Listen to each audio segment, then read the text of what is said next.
मेहरबानी आप साहिबान की और साहिबा भी मुझे एक नज़र आई हैं आने की। आज हमने बैरिस्टर गौहर साहब को, चेयरमैन पाकिस्तान तहरीक इंसाफ को रिक्वेस्ट किया था, क्योंकि बहुत सी कन्फ्यूजन है, बहुत सी रूमर्स हैं जो कि मार्केट में फैली हुई हैं। तो हम चाहते थे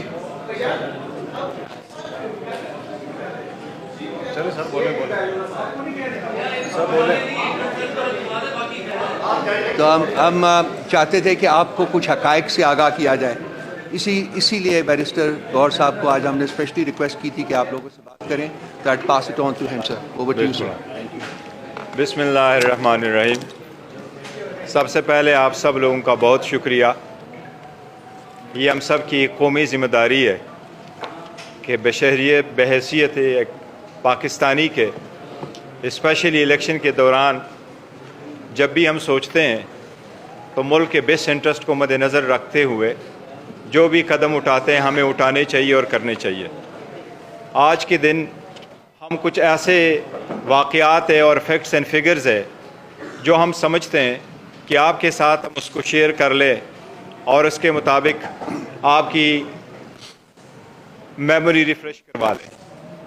आपको मालूम है कि जब से रिजीम चेंज हुआ है एक कंस्पेरेसी हैश की गई थी जिसमें एक कलेक्टेड हुकूमत ख़त्म हो गई थी।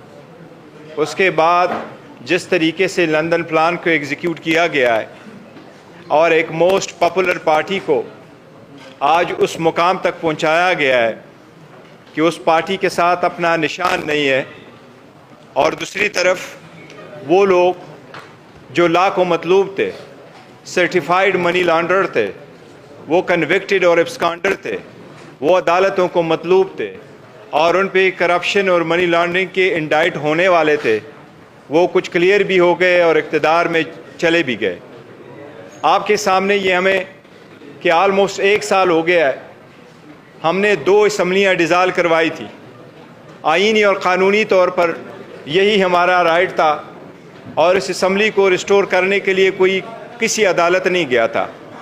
एवर सिंस हम रिक्वेस्ट करते रहे कि free, fair and transparent election हो इस मुल्क में, यही आईनी तकाज़ा है और यही इस मुल्क का मुकद्दर है। उसके लिए हम 3 मरतबा सुप्रीम कोर्ट में पिटीशन फाइल कर चुके थे और 7 मरतबा हम हाई कोर्टों में जा चुके थे। सुप्रीम कोर्ट ने एक डेट भी दी थी और सदर पाकिस्तान ने भी एक डेट दे दी थी, उस पर अमल दरामद नहीं हुआ।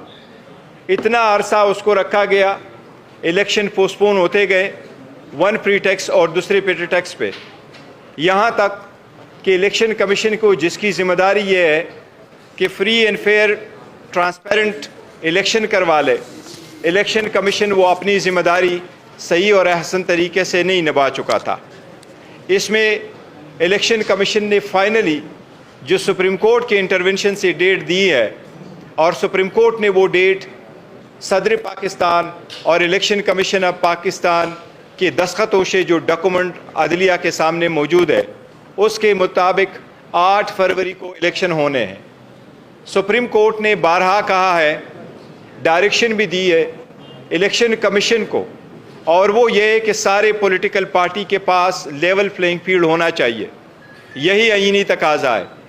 लेकिन आपने देखा है कि जब इलेक्शन का प्रोसेस चल रहा था, इस इंटायर प्रोसेस में एक ही पॉलिटिकल पार्टी है जो पीटीआई है, जिसको आइसोलेट किया गया है, इसको डिस्क्रिमिनेट किया गया है, इसके साथ गैर आईनी, गैर कानूनी सलूक रवा रखा गया है। एक तरफ पार्टी के साथ, दूसरी तरफ इसकी लीडरशिप और पॉलिटिकल वर्कर सपोर्टर के साथ, और इसके प्रपोजर और सेकेंडर के साथ। आपको ये बताता हूँ कि जो बेट इस वक्त आपने लेने की कोशिश की है, हमें फिर भी उम्मीद है सुप्रीम कोर्ट इंशाल्लाह इंटरवीन करेगी, लेकिन इसके इम्प्लिकेशंस आप देख ले 2 चीज़ों के। अगर आप बेट का निशान विथहोल्ड करेंगे तो 227 रिजर्व सीटें जो पॉलिटिकल पार्टीज़ के पास जाती हैं, उसमें से 70 रिजर्व सीट नेशनल असम्बली की है और बाकी प्रोविंशियल असम्बलीज़ की है। उसमें से अगर आप किसी पॉलिटिकल पार्टी को निकालेंगे तो इनका बहुत बड़ा रोल होता है चीफ मिनिस्टर, प्राइम मिनिस्टर के इलेक्शन में, प्रेसिडेंट के इलेक्शन में, स्पीकर, डिप्टी स्पीकर के इलेक्शन में। और अगर आप एक पॉलिटिकल पार्टी से उसका सिंबल लेते हैं और आप इलेक्शन को सब इंडिपेंडेंट कैंडिडेटों के तौर पे आप लड़ाते हैं, तो आप करप्शन की बुनियाद रखते हैं। इस मुल्क में करप्शन अगर मज़ीद चलेगी और होगा तो इकानमी मज़ीद डूब जाएगी। इसलिए ये क्रिटिकल इलेक्शन है इस स्टेज पे जो होने जा रहे हैं, और हमारी ये दरख्वास्त है सुप्रीम कोर्ट से कि बल्ले के केस को फ़ौरन लिया जाए और इसके लिए बेंच कंस्टिट्यूट किया जाए और इसको जल्द से जल्द उस पर फैसला हो। सुप्रीम कोर्ट के अहकामात के मुताबिक इलेक्शन होने थे। इलेक्शन में हमारा एक पहला पॉइंट ये था, जिसके लिए हम अप्रैल में भी गए थे हाई कोर्ट, कि जितने भी आरओज़ है आप इनको अदलिया से ले लें, बजाय इसके कि आरओज़ हुकूमत के नुमाइंदगान हो। वो अप्रैल वाला इलेक्शन तो नहीं हो सका, लेकिन इस इलेक्शन में भी सुप्रीम कोर्ट ने डायरेक्शन दी और सुप्रीम कोर्ट ने बजा दी कि अगर यही आरओज़ इलेक्शन कराते हैं तो इलेक्शन डिले नहीं होने चाहिए। बट हमारी इस्तदा यही थी कि अगर यही आरओज़ भी इलेक्शन कराते हैं तो election free, fair and transparent और सबके साथ मसावी सलूक हो। लेकिन ऐसा बिल्कुल आपने देखा है, आरओ के दफातर के बाहर अगर जितने भी प्रपोजर सिकंडर आए, पहली फुर्सत में पहली स्टेज पे हमारे लोगों को अंदर जाने नहीं दिया गया। वो फुल फ्लेज में अपने नॉमिनेशन पेपर फाइल नहीं कर सके, और जो नॉमिनेशन पेपर फाइल कर चुके उनके स्क्रूटनी के दौरान उनके प्रपोजर सिकंडर टाइम पे कोर्ट में नहीं पहुंच सके, बल्कि ओपनली उनको रोका गया, मारा गया और ज़दकोब किया गया, वहाँ से रुस्खत कराया गया। बट आरओज़ ने कोई ऑर्डर उस पर नहीं किया। इसके सिलसिले में हमारा ये एक दरख्वास्त हम करते रहे इलेक्शन कमीशन को। सुप्रीम कोर्ट के सामने भी हमने उसका एक एप्लीकेशन गुजारी है कि सुप्रीम कोर्ट ने जो ऑर्डर दे दिया था, और सुप्रीम कोर्ट का ये कहना था कि सबको लेवल प्लेइंग फील्ड मिलनी चाहिए, जो नहीं हो सकी उस पर इकदाम होने चाहिए। अब उसमें सुप्रीम कोर्ट ने रिपोर्ट मंगवाई है, पर हम उम्मीद करते हैं इंशाअल्लाह ताला कि उस पर कोई न कोई सुप्रीम कोर्ट ऑर्डर करेगी और इंसाफ पर अहम करेगी। जितने भी केयर टेकर सेटअप आपके सामने आया है, पहली तो ये care taker setup care taker नहीं रहा है, ये तो गैर आईनी गैर कानूनी है। लेकिन केयर टेकर सेटअप जिसकी इंटायर पहली जिम्मेदारी यही है कि वो free and fair and transparent election कराए, वो एक पार्टी बन चुकी है। उन्होंने अपने 22 खुलेआम शो किया है, और वो यही है कि अगर एक वर्कर सपोर्टर प्रपोजर सिकंडर पीटीआई का जाता है, सो मच सो आपने देखा है कि एक वकील साहब अगर जाते हैं किसी और पार्टी का और वो उसके नॉमिनेशन फॉर्म को लेके जाता है तो आपने देखा है उसको वेलकम किया जाता है। लेकिन अगर वही वकील फिर पीटीआई के नॉमिनेशन फॉर्म को लेके जाता है तो फिर उसको रोका भी जाता है, अरेस्ट भी किया जाता है। इसी तरीके से आप डेमोक्रेसी का हेल्प नहीं कर रहे, इसी तरीके से डेमोक्रेसी फ्लोरिश नहीं करेगी, इसी तरीके से मजबूत पार्लियामान वजूद में नहीं आ सकेगा। अगर आप एक 70 से 80% पॉपुलर पॉलिटिकल पार्टी को इंटायर और उस पार्टी को आप डिसोल्यूशन की तरफ लेके जाएंगे और उनके लोगों को आप डिसइनफ्रेंचाइज करेंगे, तो ये पार्लियामान के ख़िलाफ़ है, ये आईन के ख़िलाफ़ है और ये डेमोक्रेसी का कत्ल होगा। ऐसा हरगिज़ नहीं होना चाहिए। मैं सिर्फ आपको एक चीज़ बताता हूँ, अभी आपका मेमोरी बड़ी रिफ़्रेश होगी जिस तरीके से लोगों को रोका गया, लेकिन सिर्फ आपके सामने अगर आपकी इजाज़त हो तो बहुत सारे सैकड़ों वकूए हुए हैं, मुल्क के हर कोने में हुए। लेकिन हम आपको कुछ वीडियो प्ले करवा रहे हैं, आप सिर्फ पहला वाला वीडियो देखें कि लोगों को कैसे रोका गया, उनको जाने से रोका गया, किसी तरीके से उनके कागजात छीने गए, और किस तरीके से हम समझते हैं ये सिर्फ ऐसा नहीं है कि आप कहें उनसे कागज़ लिए गए, ये जो प्रोसेस हो रहा है ये इलीगलिटी है उस प्रोसेस की कि आपने उस इंटायर प्रोसेस को रोका। ये आप सिर्फ ये वीडियो पहले देख लें।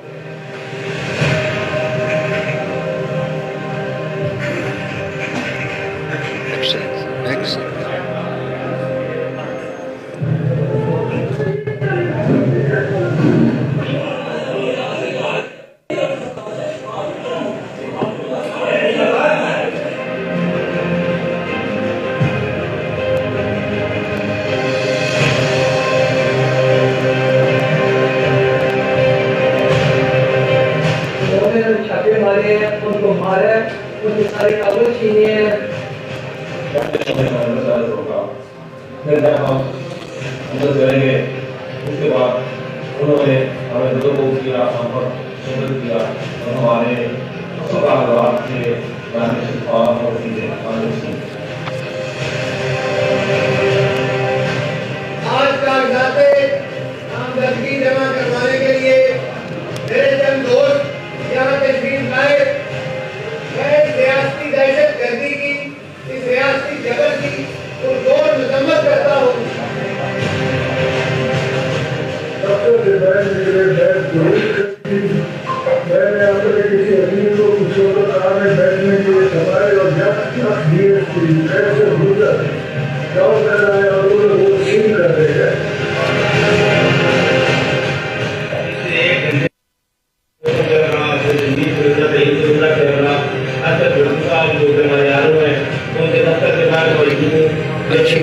इलेक्शन आज होंगे इंशाल्लाह। जब नॉमिनेशन पेपर मिलकर बाहर निकले ऐसे तो सूखी छोटा पास और बाकी पुलिस वालों ने उनको गिरफ्तार कर लिया, उनको मारा पीटा शब्द किया और उनको थाने में बंद कर दिया।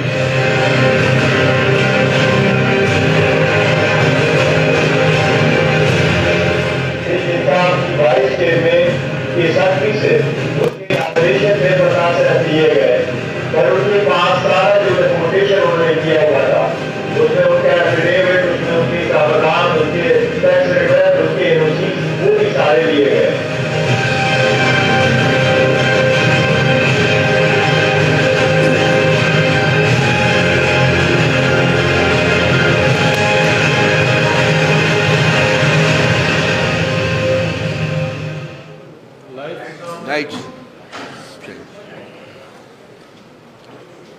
ये आपने देख लिया,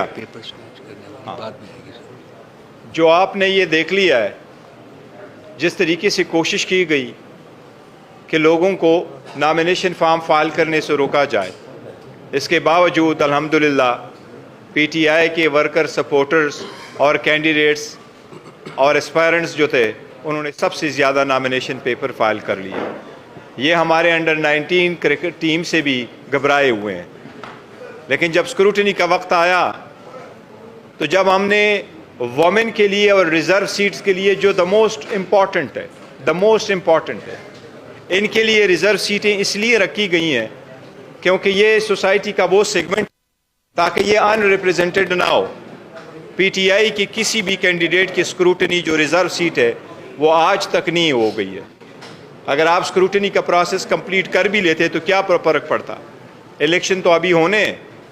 लेकिन आपने इतना भी गवारा नहीं किया कि वो रिज़र्व सीट पे भी, और वो भी उस सेगमेंट के, सोसाइटी के उस सेगमेंट से जो फ्रेजाइल है, जिसके लिए कानून साजी की गई है कि उसकी रिप्रेजेंटेशन होनी चाहिए, आपने उसको भी रोका।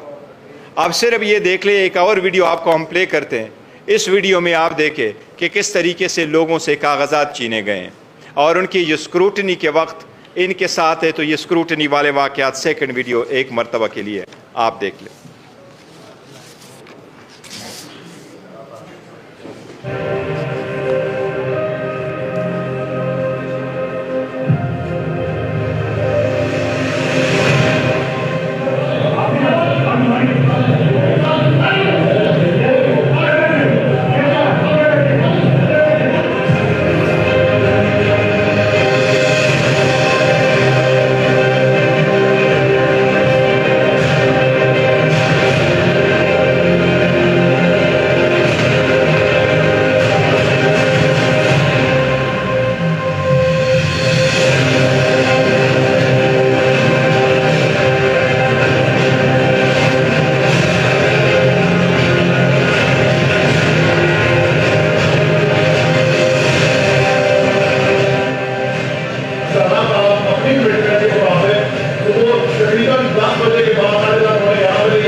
Gracias.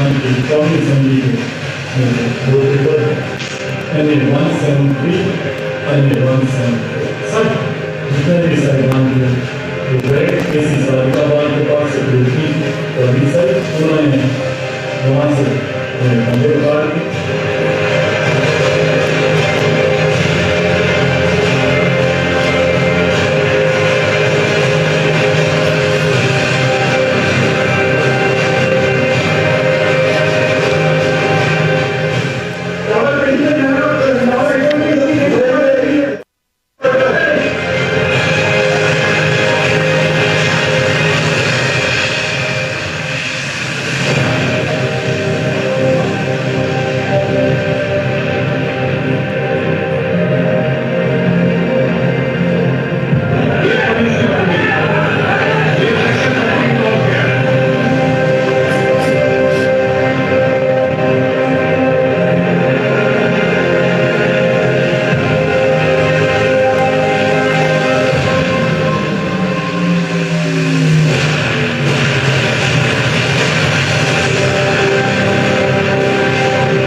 लाइट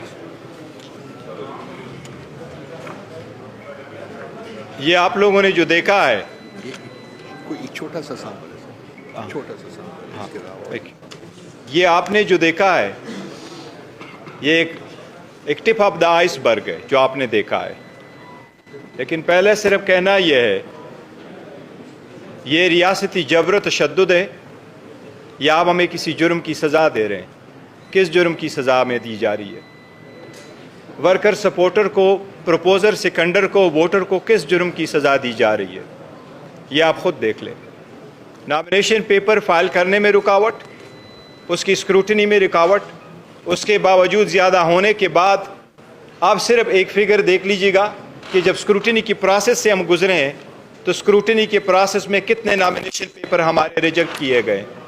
ये एक फिगर मैं आपको देता हूँ, 873 उम्मीदवारान की हमारी 873 उम्मीदवारानों की हमारी नॉमिनेशन पेपर रिजेक्ट किए गए हैं और उसकी पूरी फैक्ट्स एंड फिगर्स हमारे पास ये मौजूद है। ये एग्जैक्ट ये फिगर बताएंगे और ये हम आपको सबको इलेक्ट्रॉनिकली वो दे देंगे, आपको इंशाल्लाह ताला ट्रांसमिट कर देते हैं हम इलेक्ट्रॉनिकली। आज ही हम आपको देते हैं। इसके साथ में ये जिस तरीके से रिजेक्ट हुए हैं, फॉर्म ऐसे रिजेक्ट हुए हैं कि इस्लामाबाद हाई कोर्ट ने भी हैरत का इजहार किया है कि 3 डिफरेंट कंस्टिट्यूएंसीज है, वहाँ 3 डिफरेंट कंस्टिट्यूएंसी से जिस वक्त नॉमिनेशन फॉर्म रिजेक्ट होते हैं तो उस नॉमिनेशन फॉर्म के रिजेक्शन के ऑर्डर में किसी कामे और फुल स्टॉप का फ़र्क नहीं है, एक जैसे ऑर्डर पास हो के कहें। और जितने आपने कहा कि रिजेक्ट हुए हैं, मैं आपको बताऊं कि वफाकी हुकूमत की काबीना में जितने हमारे अराकीन थे, सूबाई हुकूमतों के काबीने में हमारे पास जितने अराकीन हैं, उन सब के नॉमिनेशन फॉर्म रिजेक्ट करवाए जा चुके हैं। And senior leadership and the senior leadership, जितने भी कैबिनेट में थे और सान लीडरशिप, वो सारे रिजेक्ट करवाए जा चुके हैं। इसके बावजूद ये कोशिश की जा रही है कि इलेक्शन में हमारे पास सिंबल भी न रहे। आप सब लोग गवाह हैं, इसकी सारी सर्वे हो चुकी है, सारी इंडिपेंडेंट एजेंसियों ने भी कहा है, जितने भी है सब ने कहा है कि पीटीआई की पॉपुलैरिटी मोर देन 70% है। अगर आप बेयर मिनिमम भी 70% ले ले तो आप इस मुल्क के जो रजिस्टर वोटर है उनमें से 10 करोड़ वोटर को डिसएनफ्रेंचाइज कर रहे हो। ये 10 करोड़ पाकिस्तानी अवाम का 25 करोड़ जो आबादी में जितने रजिस्टर वोट है, पीटीआई की 70% पॉपुलैरिटी मद्देनज़र रखते हुए आप 10 करोड़ वोटर को डिसएनफ्रेंचाइज कर रहे हैं। अगर इतने तादाद में आप वोटरों से हक लेंगे तो क्या वो इलेक्शन अगर हो भी जाए तो पोस्ट इलेक्शन क्या वो लेजिटिमेट इलेक्शन होगा? क्या आपकी इलेक्शन दुनिया तस्लीम करेगी? ये हरगिज़ तस्लीम नहीं कोई करेगा। इसीलिए इस प्रोसेस से पीटीआई को निकालना और पीटीआई के साथ जिस तरीके से रवैया रखा गया है, एक बात पे हमें थोड़ा इत्मीनान ज़रूर है, इंशाल्लाह अदलिया इंटरवीन करेगी और बहुत जल्द इंटरवीन करेगी। लेकिन हमारी बातों की तायीद जिन इदारों ने की है, मैं अपनी बात तो करता हूँ, लेकिन आपको सिर्फ एक लफ्ज़ सिर्फ पढ़ देता हूँ आपको कि human rights commission of Pakistan ने इसके बारे में क्या लिखा है। इस्लामाबाद ह्यूमन राइट्स कमीशन ने जो ट्वीट किया है और प्रेस कॉन्फ्रेंस की है इस्लामाबाद में, इनमें जो उनकी वर्डिंग है वो मैं आपको एक वर्डिंग थोड़ी सी पढ़ देता हूँ। फोरमोस्ट वर्डिंग ये, at the press conference here in Islamabad earlier today, HRC has said that it is deeply concerned by the overall deterioration in human rights which needs urgent attention as the new year unfolds. Foremost is the blatant manipulation. This is very relevant. Foremost is the blatant manipulation of the electoral landscape in which one political party, among others, has been singled out for systematic dismemberment. While HRC doesn't condone violence in any form perpetrated by anyone, the state response has been disproportionate and unlawful. This has assumed a familiar pattern, including arrests of party workers and supporters, lack of transparency concerning the charges involved, crackdowns on party workers, right to peaceful assembly, enforced disappearances, obvious signs of pressure on party leaders to resign or exit politics altogether, and most recently, the large-scale rejection of candidates' nomination papers. Various other parties have been subjected to similar practice and disgrace. हम ये समझते हैं कि अगर इसी तरीके से आप इलेक्शन को आगे लेके जाएंगे तो ये election free, fair and transparency पे बहुत बड़ा क्वेश्चन मार्क होगा। हम इसलिए सुप्रीम कोर्ट से ये इस्तदा करते हैं कि आपने न सिर्फ बल्ले वाले केस में इख्तियारात का इस्तेमाल करके आपने इस मसले का हल निकालना है, बल्कि लेवल प्लेइंग फील्ड प्रोवाइड करना, लोगों के इस ह्यूमन राइट्स की वायलेशन को वायलेट को अवॉइड करना, इसके लिए भी आप इकदाम कर लें। एक सेकंड, ये जो डॉक्यूमेंट्स हैं जो कि चेयरमैन साहब ने पढ़े हैं, ये हम आप सबको इलेक्ट्रॉनिकली ट्रांसमिट कर रहे हैं। अभी सबकत साहब कर दें तो आपको मिल जाएगा जी। नंबर एक 1 पर्सन एट ए टाइम, आप बोलिए।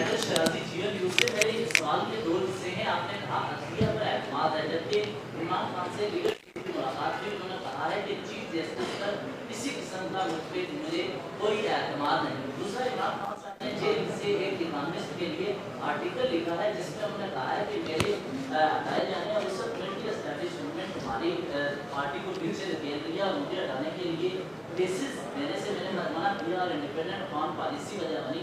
क्या अभी कम्युनिटी एस्टैब्लिशमेंट पीटीआई को ये सब हो रहा है वो कर रही है? और दूसरा, आपके बयान इमरान खान के बयान से अलग में आप एतमाद करते हैं, काजी फाइज पर वो कहते हैं एतमाद नहीं है, आप कहते हैं कि फौज हमारी वो तुम्हारा, वो कहते हैं मिलिट्री एस्टैब्लिशमेंट हमारे सिस्टम खत्म करने के लिए।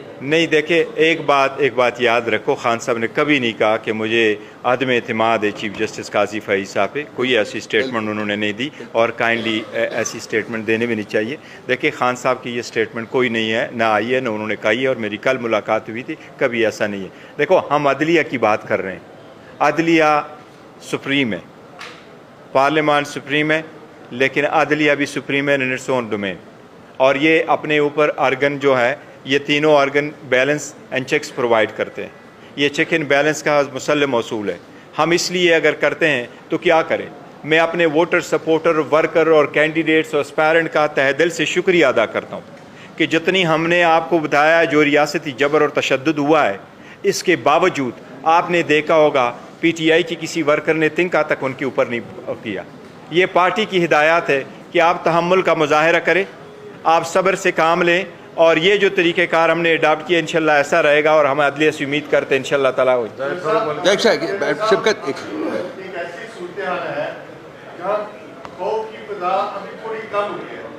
अभी आपका बैच भी वापस नहीं होगा, इसके बावजूद आप देखेंगे मीडिया कवरेज और इंटरेस्ट आपके सामने है। लेकिन ऐसी सूरत में कुछ ऐसा भी नजर आ रहा है कि फिर कुछ क्रिमिनल वक्त जो है उन लोगों ने आपसे राब्ता किए हैं मुख्तलिफ जमातों से कि वो आप पार्टी के टिकट के असूल के लिए कि आप लोगों के टिकट जो कैंसिल हो चुके हैं उम्मीदवारों के, क्या अगर ऐसा होता है तो जिन्होंने कुर्बानियां दी हैं, माओ बेटियों की बहनों की इज्जतें गंवाई हैं, जिन्होंने आपके सामने जो कुछ हुआ है, उनके साथ फिर ज्यादती नहीं होगी? देखो, आप सब लोगों का बड़ा शुक्रिया, आपने हमेशा से बड़ा सपोर्ट हमें दिया है और आप पब्लिक को रिप्रेजेंट करते हैं और उनके सेंटिमेंट को रिप्रेजेंट करते हैं। आप आते हैं, बिल्कुल आप हमेशा से आएँ, जब भी हमने कोई कॉल दिया, आप सब लोगों के इंटरेस्ट का बड़ा शुक्रिया।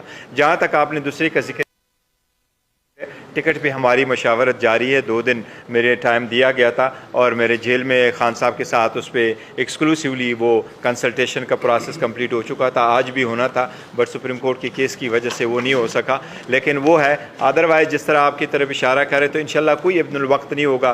इस तरह जो डाई हार्ड वर्कर है और सपोर्टर है पीपल्स PTI के और खान साहब के जो इंस्ट्रक्शन है उसके मुताबिक होगा। इंशाल्लाह रिजल्ट आएगा, हम आपके साथ बहुत जल्द शेयर करेंगे 1-2 दिनों में। जी अमित साहब, एक सेकंड, अमित साहब, एक सेकंड, अमित साहब, आप करें, आप जी, अमित आप करें। क्या मैं एक सेकंड में शुक्र। अच्छा, खान साहब जब पटियाला जेल में है तो वो इकोनॉमिस्ट में एक आज ही उनका जो है वो मजमून छपा है, तो ये कौन सी सहूलियतकारी हो रही है जो लंदन से हो रही है और कौन लंदन में उनके ये मजमून जो है जेल से एक जब अथॉरिटी के कैब में एक शख्स है तो लंदन में उनके मजमून छपा।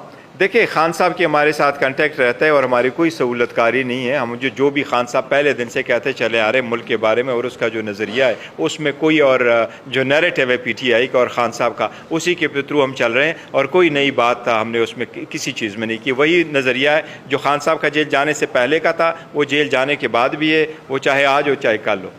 क्या एक सेकंड मैं आपसे काउंटर क्वेश्चन करना चाहूँगा, क्या इकोनॉमिस्ट में या किसी और जर्नल में आर्टिकल छपवाना कोई मुश्किल काम है जी? I can write for that journal, I have been writing in the past. तो ये इसमें सहूलतकारी का लफ्ज़ जो है ना वो इनअप्रोप्रिएट है, बहुत इनअप्रोप्रिएट है। आप बोलिए जी अमित भाई। सर एक सेकंड यार, एक शिफ्कत भाई, इनअप्रोप्रिएट।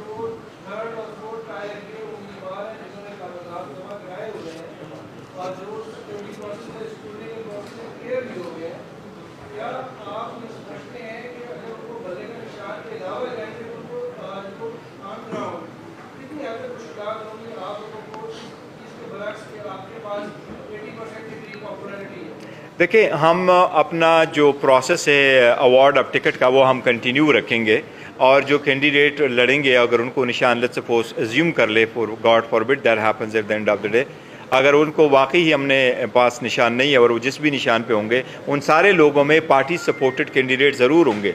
हर कंस्टिट्यूंसी पे हमारा एक नॉमिनेटेड कैंडिडेट ज़रूर होगा और वो जिस भी संबल से लड़ेंगे। लेकिन मैंने जो आपको फैक्ट्स फिगर दिए कि वो ऑलमोस्ट 100 मिलियन बनता है, 10 करोड़ मीन्स 100 मिलियन, इतने वोटर सपोर्टर को आप एक प्रोसेस से निकाल रहे हैं। तो अगर आप उनको कहेंगे कि वो इंडिपेंडेंट इलेक्ट हो तो फिर वो आ जाएंगे, ये बड़ा नुकसान होगा। इसलिए हम चाहते हैं कि इंडिपेंडेंट ना हो और वो पार्टी सिंबल पे ही इलेक्शन लड़े ताकि वो प्रोसेस का हिस्सा बने, फ्लोर क्रॉसिंग में आ जाए और हम आगे की तरफ बढ़े और कोई रिफॉर्म्स ले आए।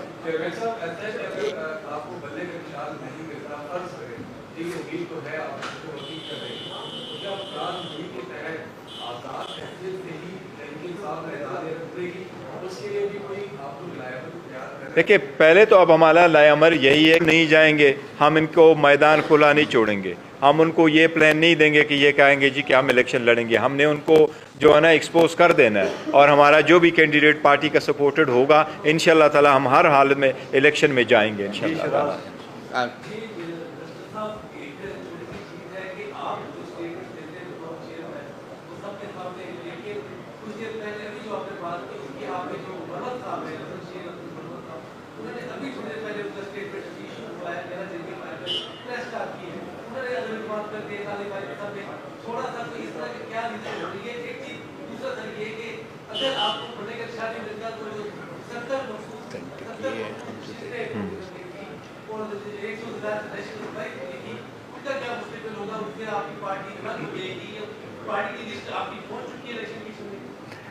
रिजर्व सीट, यस, देखो पहली वाली जो बात आपने कर ली, तो जो हम इस वक्त कह रहे हैं वही आप बात समझे, नहीं कभी ऐसा नहीं कहा है खान साहब ने, और हमारा इत्तेमाद है। दूसरी बात यह है कि जहाँ तक आप इस बात का जिक्र कर रहे हैं, तो जो लिस्ट है, यस, लिस्ट मेरे दस्तखतों से इलेक्शन कमीशन के पास जमा कराई जा चुकी है। हमारे रिज़र्व सीट की वोमेन और नॉन मुस्लिम की मैंने अपने दस्तखतों से जाके इलेक्शन कमीशन में जमा कराई हैं। वो इलेक्शन कमीशन के मुताबिक सारू सूबों में अपने रिटर्निंग अफसरान के पास जमा कराना पड़ता है, जो उनका प्रोविंशियल कमिश्नर होता है। वो हमने सिंध भी लेके गए थे, बलूचिस्तान भी लेके गए थे, और पंजाब में भी और KPK में भी। तो हमारी लिस्ट है, उनके पास जाइए। प्रॉब्लम सिर्फ ये है कि जो हमारे कैंडिडेट है, इलेक्शन कमीशन ने उनको कहा हम आपकी स्क्रूटनी नहीं करते। जो मैं पहले भी कह चुका हूँ कि पेशावर हाई कोर्ट ने जो हमें स्टे दे दिया, तो उसको इम्प्लीमेंट नहीं किया इलेक्शन कमीशन ने, तो ये हम लिस्ट उनके पास जा चुके हैं।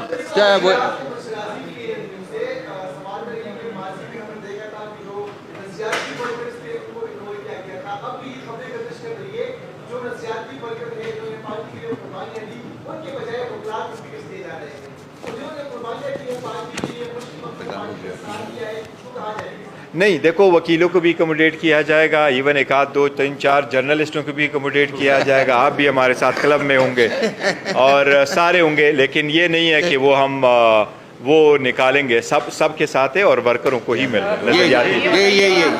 सर सदर साहब भी बड़े खामोश है, और दूसरा ये है कि सर PTI की जितनी भी लीगल टीम है सर, वो इलेक्शन में बिजी होने जा रहे हैं। तो क्या खान साहब बड़े अरसे तक जेल के अंदर रहेंगे? पहले कहा जाता रहा कि खान साहब परसों बाहर निकल रहे, हफ्ते में निकल रहे, 20 दिनों में निकल। नहीं, अल्लाह करेगा इंशाल्लाह जल्द निकल जाएंगे, लेकिन उनके जितने केसेस उन्होंने रखे, उनकी कोशिश यही थी कि इलेक्शन से पहले ना, इलेक्शन के प्रोसेस में ना हो। देखिए ना, ये तो हमारा एक फंडामेंटल राइट था कि मैं एज अ चेयरमैन अगर उनके पास जाकर के उनसे मशावरत करता हूँ, तो मैंने मशावरत का मेरे राइट है। मैं जब चला गया तो मुझसे पिन लिया गया।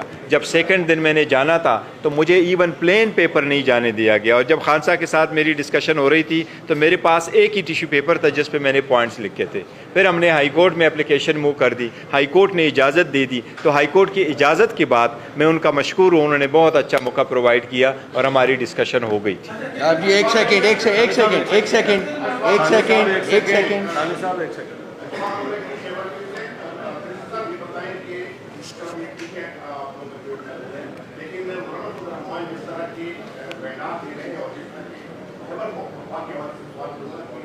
वहाँ पे हालात बन रहे हैं, वहाँ पे हाल में आप लोगों को होगा और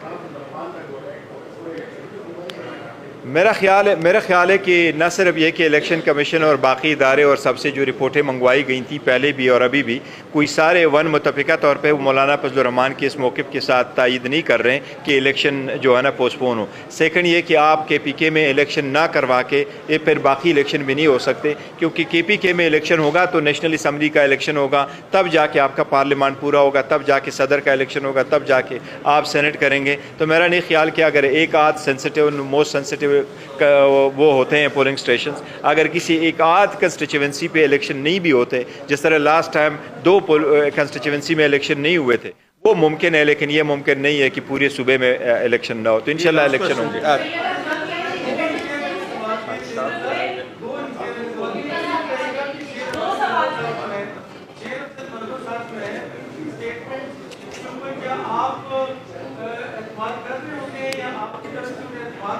देखिए मैंने अभी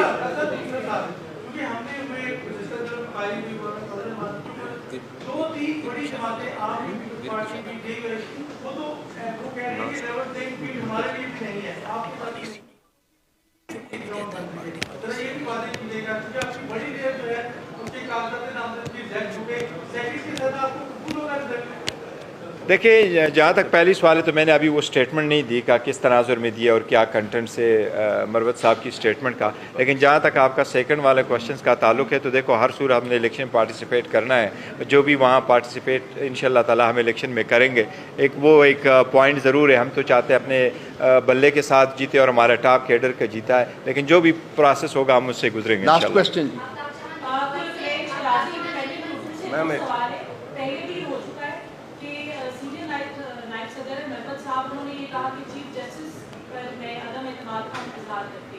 तो क्या जैसे आपने कहा कि आप लोग अदम एतमाद का इजहार नहीं करते, तो क्या हम इसको कह सकते हैं?